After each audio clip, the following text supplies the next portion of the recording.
नमस्कार, news 18 India का number 1 show साजिश देख रहे हैं आप। मैं हूं आपके साथ मोनिका ठाकुर। शुरुआत इस वक्त की बहुत बड़ी खबर आपको बता दें। इजरायल से इस वक्त की सबसे बड़ी खबर आ रही है। गाजा में हुई छापेमारी में इजरायली सेना ने 3 बंधकों को गोली मार दी है। दावा यह किया जा रहा है इजरायली सेना ने यह कबूल किया है कि गलती से 3 बंधकों की फायरिंग में मौत हो गई है। इजरायली सेना ने बयान भी जारी किया है कि हम अपनी गलती स्वीकार करते हैं।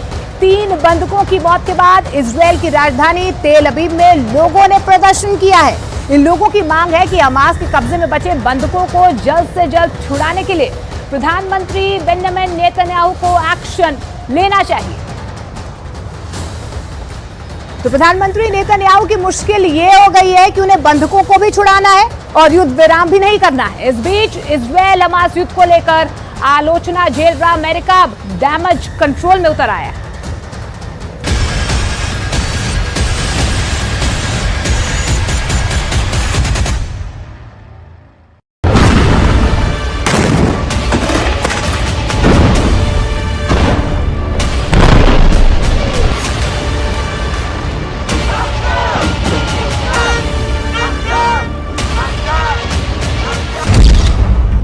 योतम हैम, उम्र 28 वर्ष।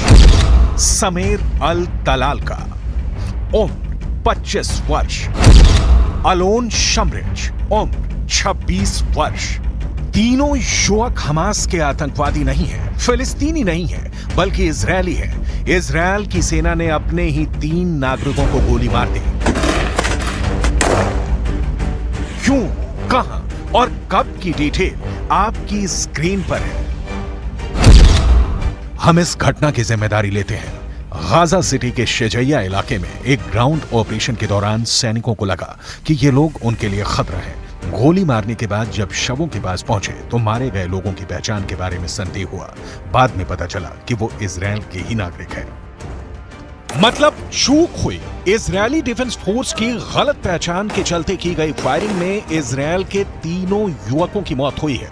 इन 3 युवकों का 7 अक्टूबर को हमास के हमले के दौरान इजरायल से अपहरण कर लिया गया था। शोजाया में जब इजरायल सेना ने फायरिंग करनी शुरू की तो इजरायल के ही 3 बंधक चपेट में आ गए और मारे गए। अब आलम यह है कि इजरायल में हंगामा खड़ा हो गया है। इजरायल की राजधानी तेल अवीव में हंगामा पसरा है।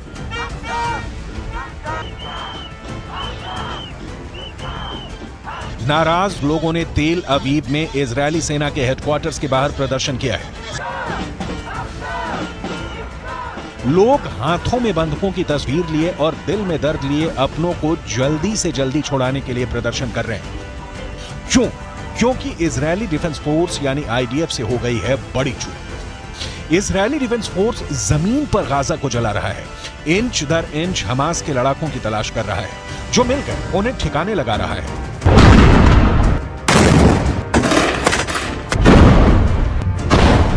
लेकिन इसी दौरान एक ऐसी घटना हुई है जिससे पूरा इजरायल बेंजामिन नेतन्याहू के खिलाफ दिखने लगा है। इस घटना के बाद तेल अवीव से लेकर वॉशिंगटन तक हाय तौबा मची है, क्योंकि इजरायली डिफेंस फोर्स ने एक हमले में 3 बंधकों को मार डाला है। हमास की कैद में छटपटाते बंधकों को हमास की नहीं, इजरायली सेना की ही गोली लगी है। इस घटना के बाद इजरायल में मातम पसरा है। अमेरिका ने कहा है बहुत दुखद हुआ। Heartbreaking.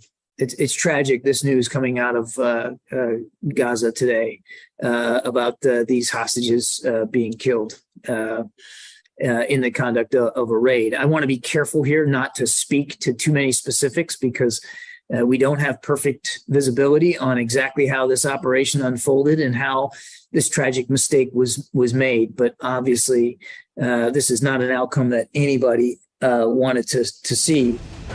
युद्ध में गलती होना सामान्य घटना है, लेकिन 3 बंधकों के मारे जाने से इजरायल की जनता गुस्से में दिख रही है। 7 अक्टूबर को हमास ने इजरायल के 240 लोगों को बंधक बना लिया था। युद्ध विराम के दौरान हमास ने 105 बंधकों को छोड़ा। इसके बाद कहा गया कि हमास के कब्जे में अभी भी 137 बंधक बचे हुए हैं, जिसे छुड़ाया जाना है। अब खबर आ रही है कि बंधकों में से 3 को इजरायली सेना ने ही गलती से मार डाला।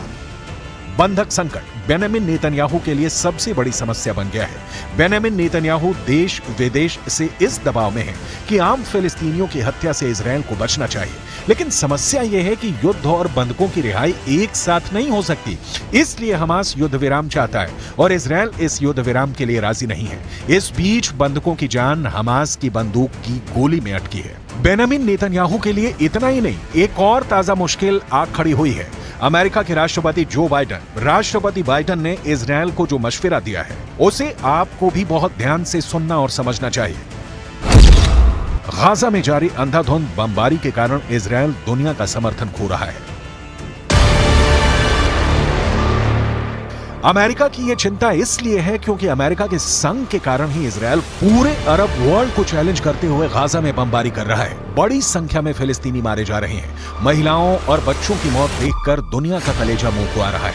अमेरिका अब इस युद्ध में खुद को अलग खड़ा दिखाना चाहता है। इजरायल का साथ हर कदम पर देने वाले अमेरिका ने दो टूक क्लियर कर दिया है कि इजरायल को चुनिंदा ठिकानों पर हमले करने चाहिए, आतंकवादियों को चुन चुन कर मारना चाहिए, लेकिन उस दौरान नागरिकों की मौत नहीं होनी चाहिए। इतनी कैटेगरी वाला हमला युद्ध में नहीं होता, लेकिन कूटनीति में होता है। अमेरिका यही कर रहा है।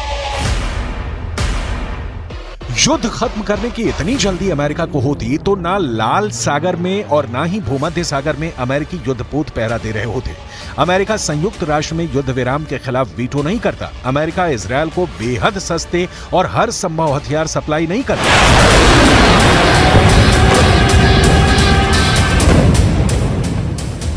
लिहाजा आम फिलिस्तीनियों की मौत पर बाइडेन के आंसू घड़ियाली हैं, जिनका जमीनी युद्ध से कोई सरोकार नहीं। अमेरिका कल भी इजरायल के साथ था, आज भी है और कल भी रहेगा, इसकी गारंटी है। क्यों? अमेरिका की क्या मजबूरी है? इसे विस्तार से आगे बताएंगे। अभी इजरायल के नागरिकों के एक और प्रदर्शन की तस्वीरें देखिए। इन लोगों की मांग है कि युद्ध विराम तत्काल लागू हो। We will only see peace when everybody has equal rights and freedom, and we can't have peace unless this happens. If one people have rights and the other people are oppressed, there won't be justice and there won't be peace. युद्ध शुरू होने के बाद से ही अब तक Israel के हमले में गाजा में कम से कम 18,700 फिलिस्तीनियों की मौत हुई है, जिसमें महिलाएं और बच्चे भी शामिल हैं। घायलों की संख्या 51,000 के करीब है। सिर्फ 24 घंटे में इजरायल ने हमास के 10 और लड़ाकों को मारने का दावा किया है। वहीं हमास के हमले में 1400 इजरायली मारे गए हैं। इजरायल के प्रधानमंत्री बेंजामिन नेतन्याहू को अमेरिका की नई सलाह सुनिए। I don't think that we can necessarily make some sort of broad judgment about the specific circumstances here and what that says about the ability for them to be more surgical and more precise. I would add that when they went into North Gaza, they went in with a much smaller footprint, and they were able to conduct smaller scale, smaller unit operations than what they had originally planned to do. America क्या चाहता है? युद्ध की दशा और दिशा पर उसका कोई असर नहीं दिख रहा। इजरायल और हमास के बीच शांति की कोई गुंजाइश नजर नहीं आ रही। इजरायली सेना के विमान लगातार हमास के नियंत्रण वाले गाजा पट्टी में बम बरसा रहे हैं। युद्ध की वजह से मासूमों को जान गंवानी पड़ रही है। संयुक्त राष्ट्र में फिलिस्तीन के मिशन ने कहा है कि इजरायल को अपने अवैध व्यवहार को लेकर नतीजे भुगतने का डर नहीं है। मिशन ने सुरक्षा परिषद से कहा है कि इजरायल के खिलाफ कार्रवाई की जाए। इसका कहना है कि युद्ध विराम की मांग के बाद भी इजरायल अंतर्राष्ट्रीय कानून तोड़कर काम कर रहा है। अमेरिका के एनएसए जैक सुलिवन ने फिलिस्तीनी अथॉरिटी के राष्ट्रपति महमूद अब्बास से बात की है। इस दौरान गाजा में लोगों को भेजे जाने वाली मानवीय मदद को बढ़ाने पर चर्चा हुई है। इस मुलाकात में आम नागरिकों की सुरक्षा को बढ़ाने पर भी जोर दिया गया, लेकिन इस जोर का नतीजा निकलता नहीं दिख रहा है। विश्व स्वास्थ्य संगठन ने गाजा के हेल्थ सिस्टम के बर्बाद होने पर चिंता जताई है।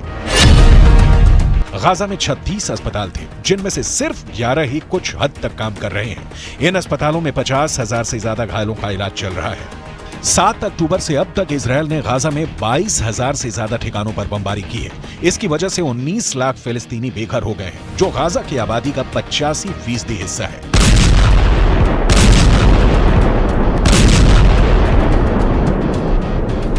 बेघर हुए लोगों को सर्दी और बारिश जैसे बुरे हालातों का सामना करना पड़ रहा है। संयुक्त राष्ट्र से लेकर पूरे अरब वर्ल्ड में एक भी देश ऐसा नहीं निकला जो इजरायल को आम फिलिस्तीनियों की किलिंग से रोक सके।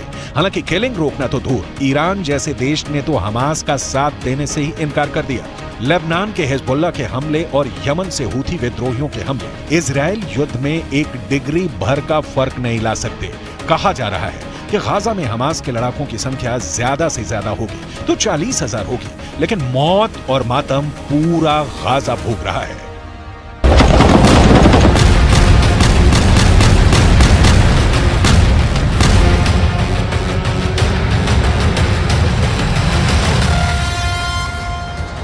इस बीच ईरान से एक ब्रेकिंग न्यूज आई है। ये ऐसी खबर है जिसने इजरायल में तहलका मचा दिया है। ईरान ने अपने यहाँ इजरायल की खुफिया एजेंसी मोसाद के एक एजेंट को फांसी दे दी है।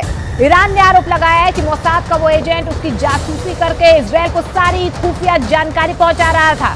ईरान के एक्शन से इजरायल से उसकी दुश्मनी और गहरी होना तय है। और ईरान ने ये धमकी भी दी है कि अगर इजरायल ने गाजा पर हमले बंद नहीं किए तो बहुत बड़ा धमाका होगा। अगर ईरान ने ये धमाका कर दिया तो उसकी मचाई हुई तबाही के आगे गाजा की बर्बादी भी बौनी साबित होगी। मरने वालों की तादाद हजारों में नहीं लाखों में पहुंच सकती है। लेकिन सवाल यह है कि क्या ईरान ने परमाणु बम बना लिया है?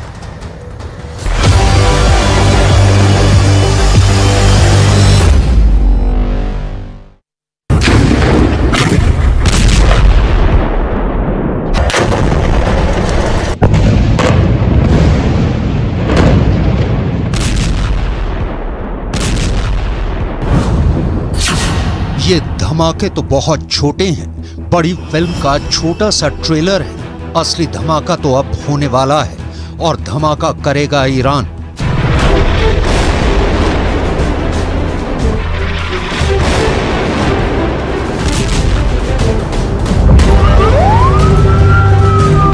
ईरान ने अगर बम फोड़ा तो वो दुनिया का आखिरी बम धमाका भी साबित हो सकता है, क्योंकि वो ऐसा ब्लास्ट होगा जो पूरी दुनिया की चीथड़े उड़ा देगा। ऐसा ब्लास्ट जिससे बचना नामुमकिन होगा। डर है कि ईरान सीधा परमाणु बम फोड़ेगा और वो परमाणु बम का टाइमर सेट कर चुका है।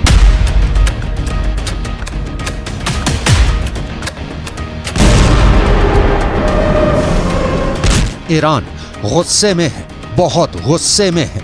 गुस्से में उसने अपने दोस्त चीन से फोन पर बात की और साफ साफ कह दिया है कि इजराइल ने गाजा में अब हद पार कर दी है। उसने ईरान के सब्र का बांध तोड़ दिया है, इसलिए अब बहुत बड़ा ब्लास्ट होगा।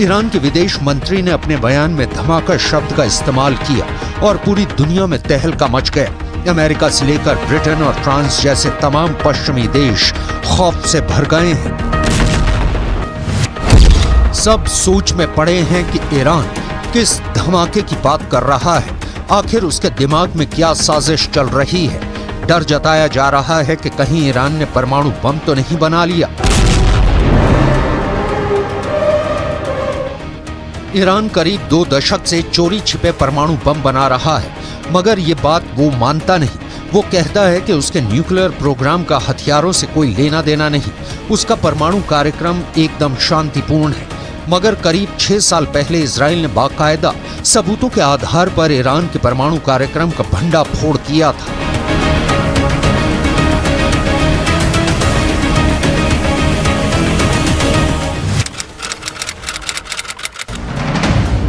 एक किताब में दावा किया गया है कि 2018 में इजराइल की खुफिया एजेंसी मोसाद के एजेंट चुपके से ईरान की राजधानी तेहरान के पास एक खुफिया ठिकाने में घुस गए थे। वहां उन्होंने हजारों की तादाद में ऐसे टॉप सीक्रेट फाइलें चुरा ली थी जिनमें ईरान के परमाणु बम बनाने के कार्यक्रम का पूरा कच्चा चिट्ठा था। इसी साल मई में अमेरिका की न्यूज एजेंसी एसोसिएटेड प्रेस ने एक रिपोर्ट छापी थी जिसमें दावा किया गया था कि ईरान ने अपना एक परमाणु प्लांट जमीन के इतने अंदर बनाया हुआ है कि अमेरिका की मिसाइलें भी उसे भेद नहीं सकती। एसोसिएटेड प्रेस ने अपनी रिपोर्ट में दावा किया था कि ईरान तेहरान से करीब 225 किलोमीटर दूर नतान्स न्यूक्लियर प्लांट के पास पहाड़ों में सुरंगें बना रहा है। जमीन में 260 से 328 फीट तक गहरी सुरंगें। ये गहराई इतनी ज्यादा है कि माना जा रहा है कि अमेरिका के बम भी ईरान की सुरंगों का कुछ नहीं बिगाड़ सकेंगे। यूरोप के भी कई देशों की इंटेलिजेंस रिपोर्ट कहती है कि ईरान परमाणु बम बनाने के इतने करीब पहुंच चुका है कि वो बहुत जल्द अपना पहला परमाणु बम टेस्ट भी कर सकता है।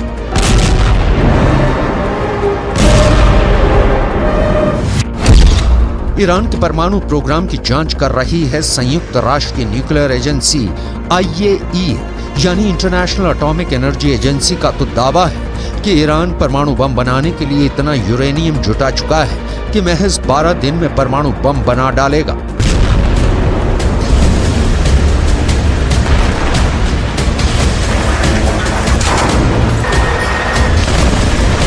ये दावे डरावने हैं क्योंकि जब से हमास ने इजराइल में घुसकर हमला किया है तब से ईरान के न्यूक्लियर प्रोग्राम से पूरी दुनिया का ध्यान हटा हुआ है। ईरान के जिस परमाणु कार्यक्रम से अंतर्राष्ट्रीय मीडिया की नजरें नहीं हटती थी वो युद्ध की रिपोर्टिंग में लगा है। ईरान के परमाणु कार्यक्रम पर गिद्ध की तरह नजरें गड़ाए बैठे अमेरिका और इजराइल जंग में उलझे हुए हैं। रक्षा विशेषज्ञों का कहना है कि ईरान इसी बात का फायदा उठाकर चोरी छिपे धड़ल्ले से परमाणु बम बनाने में लगा है।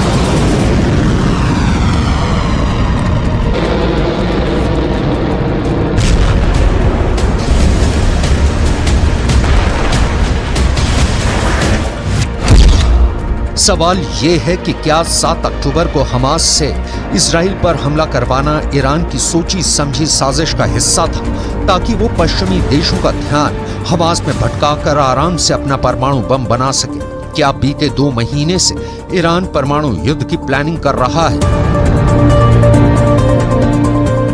ईरान ने यूं ही तो धमाके की धमकी नहीं दी होगी, जरूर उसके हथियारों के जखीरे में ब्रह्मास्त्र आ गया है। ईरान की धमकी का मतलब है पत्थर की लकीर। अब वो दोबारा नहीं चेताएगा बल्कि सीधा अटैक करेगा।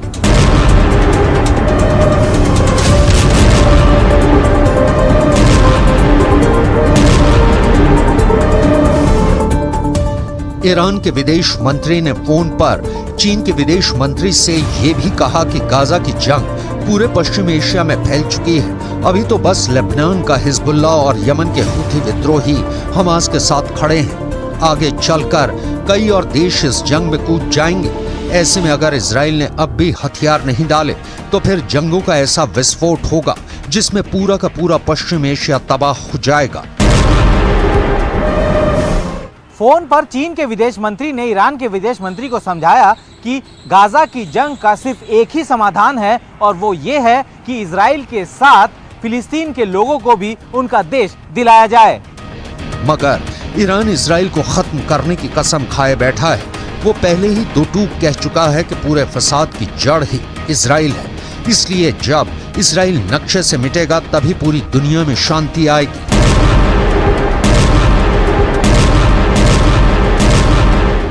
ईरान आर या पार के मूड में नजर आ रहा है।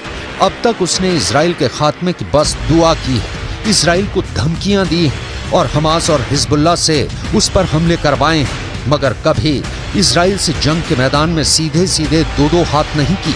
ऐसे में अब अगर ईरान युद्ध लड़ने उतरता है तो ये उसकी इजराइल से पहली और आखिरी जंग भी साबित हो सकती है। ये ऐसा युद्ध हो सकता है जो ईरान या फिर इजराइल को मिट्टी में मिलाने के बाद ही खत्म होगा, क्योंकि ईरान के जंग में उतरने का मतलब होगा तीसरा विश्व युद्ध,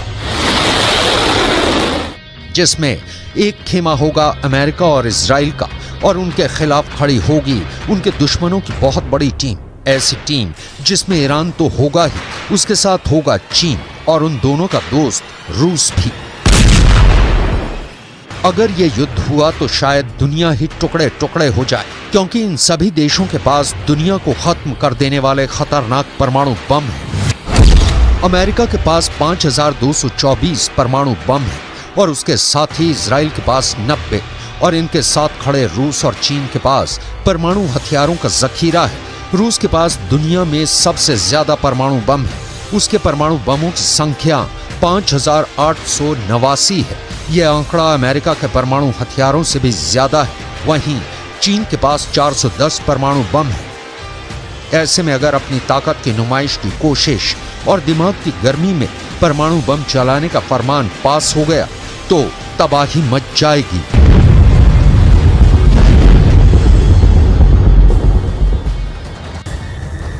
ईरान ने तो इजरायल को आखिरी धमकी दे डाली है। इस बीच तुर्की से इतनी बड़ी खबर सामने आई है कि इजरायल के पैरों तले जमीन खिसकने वाली है। खबर है कि 7 अक्टूबर को जब इजरायल पर अब तक का सबसे बड़ा आतंकी हमला हुआ था, उस दिन हमास का चीफ इस्माइल हानिया तुर्की में ही था। अमेरिका के मीडिया को दिए इंटरव्यू में तुर्की के राष्ट्रपति के चीफ सिक्योरिटी एडवाइजर ने जो बयान दिया है उससे इस खबर की पुष्टि होती नजर आ रही है, क्योंकि उन्होंने 7 अक्टूबर को हानिया के तुर्की में होने की बात से इनकार नहीं किया है।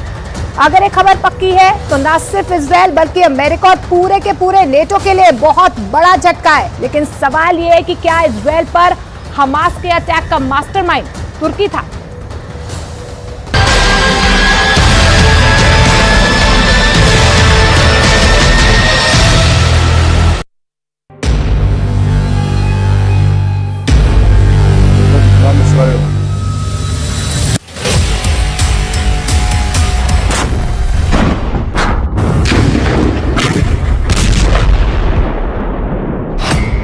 क्या 7 अक्टूबर को कतर नहीं तुर्की में बैठा था हमास का चीफ इस्माइल हानिया?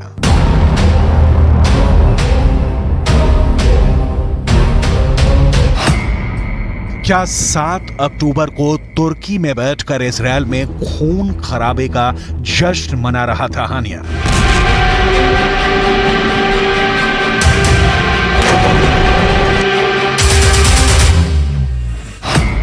क्या तुर्की की जमीन से रची गई थी इजरायल पर हमास के हमले की साजिश?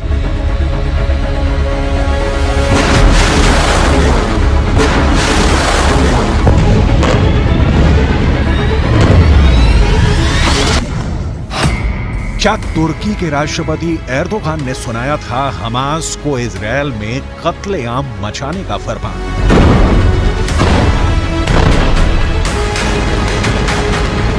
इन सवालों ने अमेरिका से लेकर ब्रिटेन, फ्रांस और जर्मनी समेत दुनिया के 31 देशों को हिला दिया है।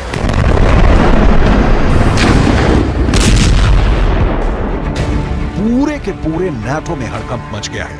तुर्की ने एक बार फिर नाटो देशों का ब्लड प्रेशर बढ़ा दिया है। नाटो को तुर्की वो विभीषण बनता दिखाई दे रहा है जो उनके 74 साल पुराने सैन्य गठबंधन की कब्र खोद सकता है।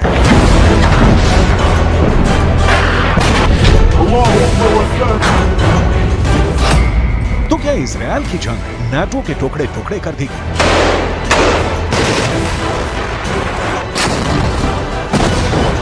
जिस नाटो की बुनियाद करीब 2 साल से जारी यूक्रेन के युद्ध में नहीं हिली, उसके वजूद पर महज 2 महीने पहले शुरू हुई गाजा की लड़ाई ने तलवार लटका दी है और नाटो का सबसे बड़ा दुश्मन बनकर खड़ा हो गया है खुद नाटो का सदस्य तुर्की।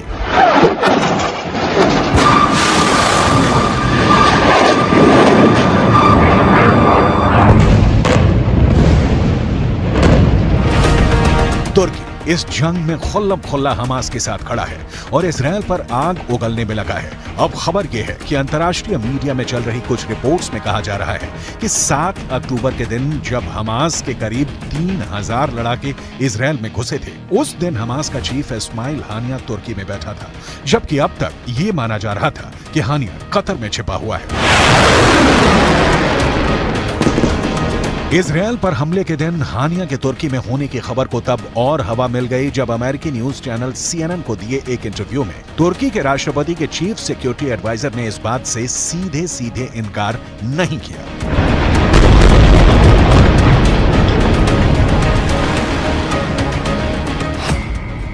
उन्होंने इंटरव्यू में कहा कि वो नहीं जानते कि 7 अक्टूबर को हानिया कहाँ था। हो सकता है वो तुर्की में हो। मुद्दा ये नहीं है कि हमास के नेता किस वक्त कहां हैं। मुद्दा यह है कि हम इस जंग को कैसे रोकें। तुर्की के राष्ट्रपति के चीफ सिक्योरिटी एडवाइजर के इस बयान ने अमेरिका और नाटो के ज़हन में तुर्की के खिलाफ काफी वक्त से पैदा शक को पुख्ता कर दिया, क्योंकि हमास के नेता बेधड़क बिना किसी रोक टोक के तुर्की में जब चाहे आ सकते हैं, जब चाहे वहां से जा सकते हैं। तुर्की में उनके स्थायी ठिकाने हैं और खुद तुर्की के राष्ट्रपति के हमास के नेताओं के साथ निजी रिश्ते हैं। अभी जुलाई में ही इस्माइल हानिया इस्तांबुल में तुर्की के राष्ट्रपति से भी मिला था। इसीलिए कुछ दिन पहले खबर आई थी कि इजरायल की खुफिया एजेंसी मोसाद और सुरक्षा एजेंसी शिन बेत हमास के नेताओं को मौत के घाट उतारने की प्लानिंग में है, फिर चाहे वो दुनिया के किसी भी कोने में क्यों न छिपे। इस पर तुर्की के राष्ट्रपति ने इजरायल को सीधी धमकी दे दी थी कि अगर तुर्की की जमीन पर हमास के नेताओं को एक खरोच भी आई तो इजरायल को एक बहुत बड़ी कीमत चुकानी पड़ेगी। तुर्की वैसे है तो नाटो का सदस्य, लेकिन नाटो के बाकी देशों से उसकी कुछ खास नहीं पड़ती है।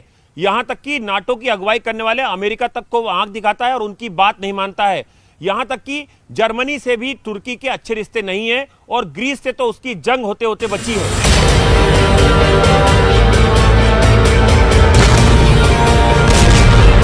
नाटो देश जो रास्ता पकड़ते हैं तुर्की उससे बिल्कुल उल्टी चाल चलता है। यूक्रेन के युद्ध में भी तुर्की ने यही किया। नाटो देशों ने रूस पर प्रतिबंध लगाए, मगर तुर्की ने रूस पर प्रतिबंध लगाना तो दूर, तुर्की के राष्ट्रपति ने पुतिन से रिश्ते भी नहीं तोड़े और रूस से गैस खरीदनी भी जारी रखी। अब गाजा की जंग में भी तुर्की का स्टैंड नाटो के स्टैंड से बिल्कुल अलग है।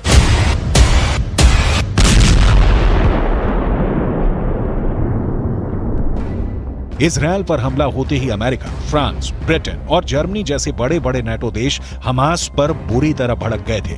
बिना वक्त गंवाए उन्होंने इजरायल से हमदर्दी जताई और इस लड़ाई में उसके पीछे खड़े हो गए।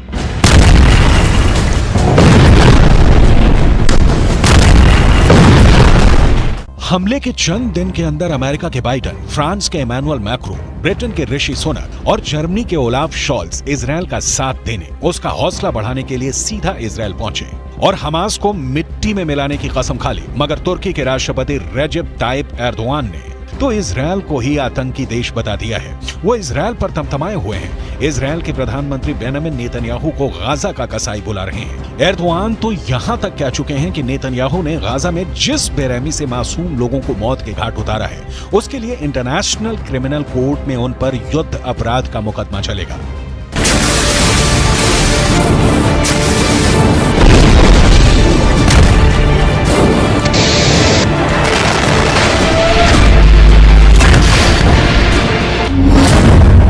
तुर्की और इजरायल के कूटनीतिक रिश्तों में पहले से ही खटास थी और गाजा की जंग ने दोनों देशों के बीच की खाई को और गहरा कर दिया है।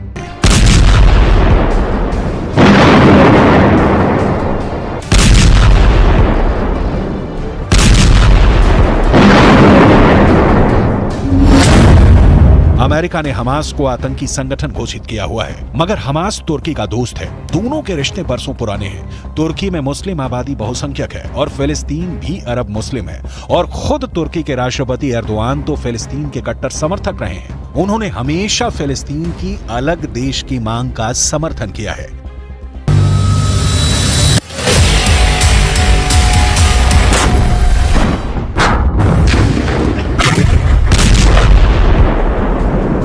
अमेरिका तो ये तक दावा करता है कि उसके पास सबूत हैं कि तुर्की फंड जुटाने में हमास की पूरी तरह मदद करता है। इस वजह से अमेरिका तुर्की पर हमास के रिश्ते तोड़ने का जबरदस्त दबाव बनाने में लगा है, मगर तुर्की के सिर पर तो जू तक नहीं रेंग रही है। उल्टा तुर्की हमास के लड़ाकों को फिलिस्तीन की आजादी के लिए लड़ रहे स्वतंत्रता सेनानियों का तमगा दिए बैठा है।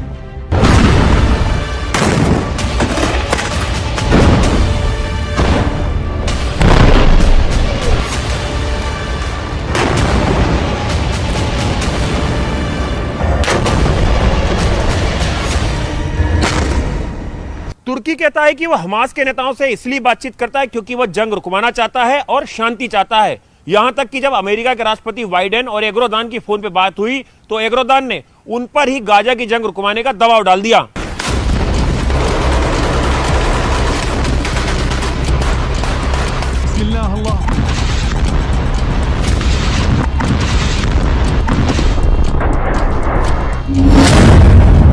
तुर्की के इन्हीं तेवरों ने अमेरिका और नाटो के सिर में दर्द किया हुआ है। इसलिए सवाल यह है कि फिर भी अमेरिका तुर्की के आगे बेबस क्यों है? क्यों वो तुर्की के नखरे सह रहा है? तो ये बात है कि अमेरिका और नाटो का तुर्की के बिना गुजारा नहीं और तुर्की उनकी इस मजबूरी का फायदा उठाने में लगा है। दुनिया के नक्शे पर तुर्की की लोकेशन उसकी बहुत बड़ी ताकत है। तुर्की नाटो देशों के दक्षिण पूर्वी बॉर्डर पर है, यानी यूरोप के आगे पश्चिम एशिया और भूमध्य सागर तक नाटो और अमेरिका की पहुंच बनाने के लिए तुर्की अहम जरिया है। तुर्की नाटो के लिए काला सागर में घुसने का भी रास्ता है और रूस को घेरने के लिए काला सागर बेहद जरूरी है। और फिर तुर्की नाटो का वो सदस्य है जिसके पास अमेरिका के बाद इस मिलिट्री अलायंस में दूसरी सबसे बड़ी सेना है।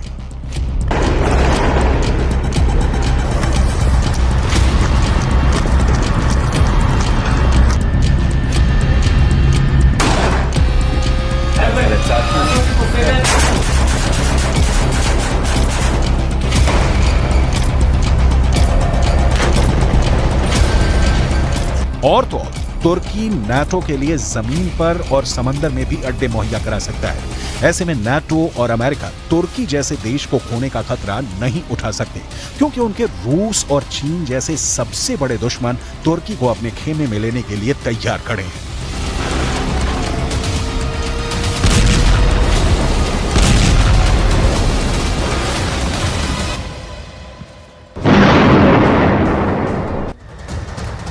तेरह दिसंबर को संसद की सुरक्षा में चूक का मामला अब एक राजनीतिक मामला बनता जा रहा है। राहुल गांधी ने इस मुद्दे पर एक ऐसा बयान दे दिया है जिसके बाद बीजेपी ने उनको टारगेट पर ले लिया है। राहुल गांधी ने संसद की सुरक्षा में हुई चूक के पीछे बेरोजगारी को वजह बताया है। बीजेपी ने राहुल गांधी के बयान की निंदा की है। बीजेपी ने राहुल गांधी के बयान को शर्मनाक करार दिया है। राहुल संसद की सुरक्षा पर सियासत कर रहे हैं और लोगों को भड़काने की कोशिश कर रहे हैं। वहीं इस केस की जांच को लेकर कई टीमें अलग अलग सूबों में गई हैं, साथ में आरोपियों को भी ले जाया जा रहा है। हालांकि संसद में सुरक्षा का मुद्दा ऐसा है जिसका फायदा कांग्रेस बेरोजगारी का मुद्दा उठाकर लेना चाहती है और यही आरोप राहुल गांधी पर लगाया जा रहा है।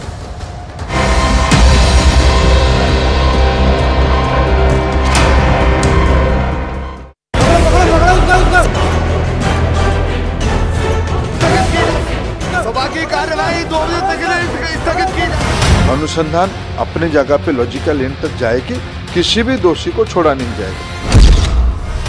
जले हुए मोबाइलों में है संसद कांड का पूरा राज। आखिर ललित झा के पीछे असली चेहरा कौन है? क्या इस असल चेहरे का राज भी जले हुए मोबाइल में ही है? आखिर नीलम, अमोल, मनोरंजन और सागर को संसद के अंदर जाकर हंगामा खड़ा करने और संसद का सुरक्षा चक्र तोड़ने के लिए किसने प्रेरित किया? क्या इसकी भी पूरी जानकारी जले हुए मोबाइलों में ही है?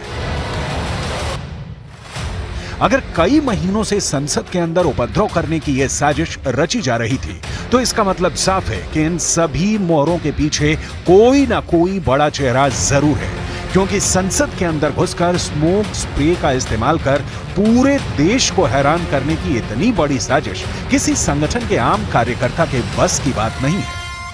एक तरफ जहां दिल्ली पुलिस गिरफ्तार आरोपियों से सच उगलवाने में लगी है, तो वहीं इस मामले के मास्टरमाइंड ललित की पूरी कुंडली भी खंगाली जा रही है।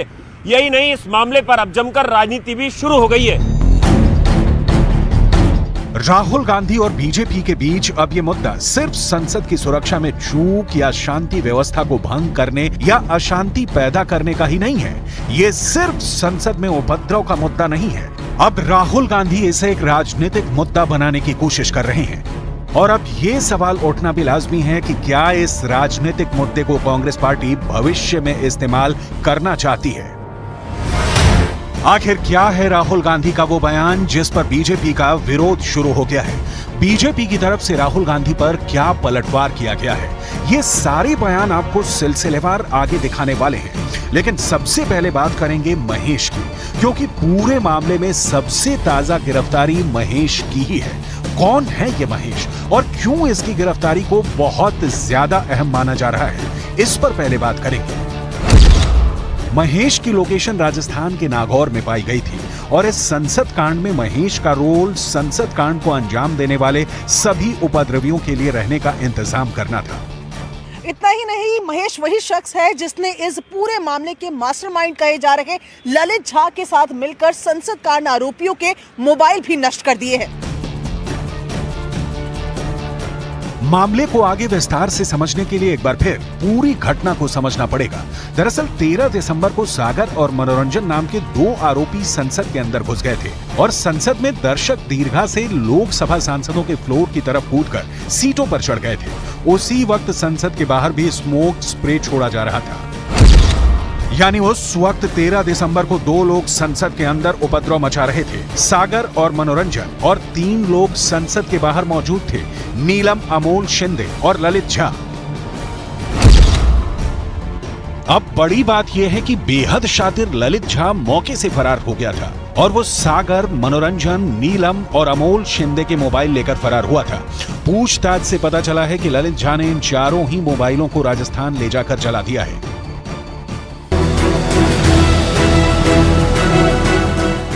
जैसा कि आरोपी दावा कर रहे हैं कि यह मामला साधारण विरोध प्रदर्शन का है, तो आखिर मोबाइलों को जलाकर ललित झा और ये चारों आरोपी क्या छुपाना चाहते थे? दरअसल मोबाइल में ही इस पूरे मामले के बड़े राज छुपे हो सकते हैं और अब नष्ट हुए मोबाइलों के टुकड़ों से क्या कोई मदद मिल सकती है, ये भी बड़ा सवाल है। सवाल ये उठता है कि क्या मोबाइल में कुछ संवेदनशील दस्तावेज थे जिसकी वजह से मोबाइल को जलाया गया? क्या मोबाइल में कुछ कॉल रिकॉर्डिंग्स या कोई डिटेल सबूत मौजूद था जिसकी मदद से पूरे केस में मास्टरमाइंड तक पहुंचा जा सकता है, या कोई ऐसी जानकारी जो उस बड़ी मछली तक जांच एजेंसियों को पहुंचा सकती है? इतना ही नहीं, महेश वही शख्स है जिसने इस पूरे मामले के मास्टरमाइंड कहे जा रहे ललित झा के साथ मिलकर संसद कांड आरोपियों के मोबाइल भी नष्ट कर दिए हैं। इस फैन पेज का एडमिन कौन था, इसकी तलाश पुलिस कर रही है, लेकिन क्या इसी फैन पेज के माध्यम से लोगों को जोड़कर उपद्रव की साजिश रची गई? ये बड़ा सवाल है। इतना ही नहीं, दिल्ली पुलिस को कुछ सोशल मीडिया ऐप में ऐसे चैट भी मिले जिसमें कि क्रांति करने के दावे किए जा रहे हैं। क्या इस तरह की कथित क्रांति से देश में हिंसा या उपद्रव पैदा करने की कोई साजिश थी? ये जांच का विषय है। संसद के अंदर उपद्रव करने की पूरी साजिश बहुत गंभीर है, लेकिन राहुल गांधी ने इस पर भी अपना एक अलग राजनीतिक नजरिया बना रखा है। राहुल गांधी को लगता है कि देश में बेरोजगारी बहुत बढ़ गई है और इसीलिए संसद की सुरक्षा में चूक हो गई। क्या राहुल गांधी ने सुरक्षा से जुड़े गंभीर मामले को अपने इस बयान से हल्का कर दिया है? ये बड़ा सवाल है। पहले राहुल गांधी का बयान सुनिए, फिर दिखाते हैं कि बीजेपी ने इस पर क्या पलटवार किया है। सुरक्षा ब्रीच हुई है, वो है, बट क्यों हुई?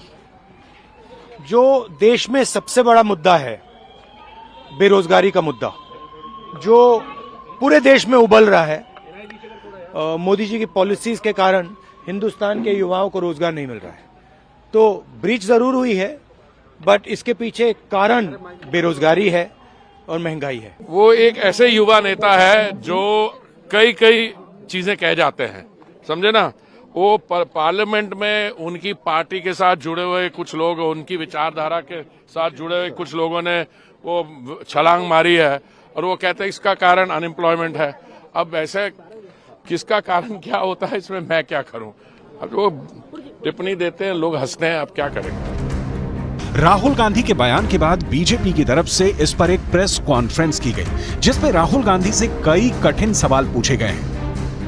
तो मैं राहुल गांधी से पूछना चाहता हूं, 11 अप्रैल 1974 आप ही की परिवार की सरकार थी, 2 पिस्तौल लेकर, एक बम जैसी सामग्री लेकर कुछ लोग अंदर चले गए थे पार्लियामेंट की ही इसी पब्लिक गैलरी में।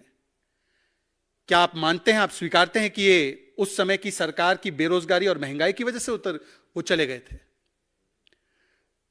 26 जुलाई 1974 मतलब कुछ ही महीने बाद एक व्यक्ति खंजर के साथ घुस जाता है पब्लिक गैलरी में। क्या राहुल गांधी स्वीकार रहे हैं कि उस समय की सरकार की जो बेरोजगारी और महंगाई की दर थी वो चरम पर थी, तो इसीलिए खंजर लेकर कोई घुस गया था? अगर इस पूरे मामले पर गौर करें तो एक बात बिल्कुल साफ नजर आती है कि ये आरोपी कहीं ना कहीं एक खास विचारधारा से जुड़े हुए नजर आते हैं। ये एक ऐसी विचारधारा है जो देश के अंदर बीजेपी का कट्टर विरोध करती है। संसद के बाहर स्मोक स्प्रे के जरिए विरोध करने वाली नीलम नाम की महिला से जुड़े ऐसे कई खुलासे हुए हैं जो ये साबित करते हैं कि ये लोग खास संगठनों के सक्रिय कार्यकर्ता नजर आते हैं। नीलम का एक ऐसा बयान भी सोशल मीडिया पर वायरल है जिसमें वो सरकार का विरोध कर रही है। बीजेपी चल रही है तो हम सत्ता परिवर्तन करेंगे, या तो कांग्रेस को ले आएंगे या हम INLD को ले आएंगे। बीजेपी जितना क्रूर है शायद दूसरी जो पार्टियां हैं वो इतना क्रूर नहीं है। वो थोड़ा बहुत जो गरीब किसान है, गरीब मजदूर है, उनकी कुछ बातें समझती है। अब दिल्ली पुलिस ये पता लगाना चाहती है कि क्या नीलम किसी संगठन की एक सक्रिय कार्यकर्ता है या फिर चरमपंथी विचारधारा से भी प्रभावित है। नीलम के और कई वीडियो वायरल हैं जिसमें कि वो किसानों के विरोध प्रदर्शन में भी नजर आ रही है। पूरे मामले में सवाल यह खड़ा होता है कि आखिर 13 दिसंबर को ही संसद में उपद्रव करने के लिए दिन क्यों चुना गया। 13 दिसंबर वो तारीख है जब पाकिस्तान के एक आतंकवादी संगठन ने भारत की संसद पर हमला करवाया था। तो क्या 13 दिसंबर को उपद्रव करने के पीछे मकसद ये था कि तमाम आरोपी 13 दिसंबर की घटना से काफी प्रभावित थे। अगर इन लोगों को सिर्फ विरोध प्रदर्शन ही करना था तो ये लोग किसी और तारीख को भी चुन सकते थे, लेकिन 13 दिसंबर को ही विरोध प्रदर्शन की तारीख के रूप में चुनना देश के खिलाफ किसी बड़ी साजिश का संकेत भी करता है। कि जैसे ही इन परपेट्रेटर्स के तार, इन पार्लियामेंट सिक्योरिटी के ब्रीच करने वाले इंट्रूडर्स के तार जैसे ही कांग्रेस पार्टी और कांग्रेस पार्टी समर्थित कुछ उग्रवादी रेडिकलाइज्ड वामपंथी संगठनों से जुड़ते जा रहे हैं, तो ठीक वैसे वैसे कांग्रेस पार्टी उनके बचाव में उतर आ रही है। कुल मिलाकर 13 दिसंबर 2023 का यह संसद कांड साबित करता है कि यह सामान्य मामला नहीं है और इसके पीछे कोई बड़ा मास्टरमाइंड जरूर है जिसने कि इन सभी लोगों को मोहरे की तरह इस्तेमाल किया है।